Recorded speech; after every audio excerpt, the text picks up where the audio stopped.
বাংলাদেশের সাথে সুসম্পর্ক রাখতে হলে অবিলম্বে শেখ হাসিনাকে দেশে পাঠাতে হবে বলে মন্তব্য করেছেন জাতীয় নাগরিক পার্টি এনসিপির আহ্বায়ক নাহিদ ইসলাম।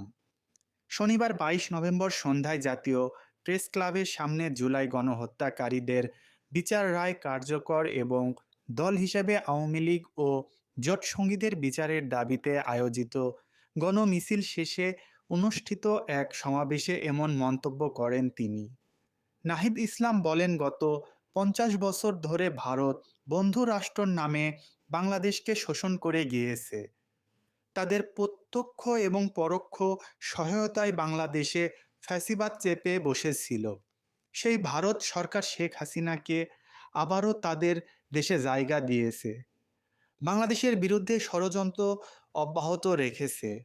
ভারত সরকারের প্রতি আমাদের আহ্বান থাকবে, বাংলাদেশের সাথে যদি সত্যিকারের অর্থে সুসম্পর্ক চান তাহলে অবিলম্বে শেখ হাসিনাকে দেশে পাঠানোর ব্যবস্থা করুন। আমরা আশা রাখব শেখ হাসিনাকে ফেরত দিয়ে বাংলাদেশের সাথে ভারত নতুন করে সম্পর্ক স্থাপন করবে।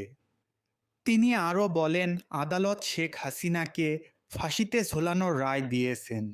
আমরা ট্রাইব্যুনালের এই রায়কে স্বাগত জানিয়েছি, কিন্তু আজকে আমরা রাজপথে নেমেছি এই রায় যেন অবিলম্বে দ্রুততার সাথে কার্যকর করা হয়।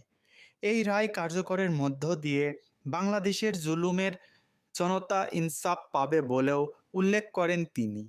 এ সময় শেখ হাসিনাকে দেশে ফিরিয়ে আনতে যত ধরনের কূটনৈতিক ও রাজনৈতিক তৎপরতা প্রয়োজন, এই অন্তর্বর্তী সরকার সেই তৎপরতা শুরু করবে বলে আশা প্রকাশ করেন তিনি।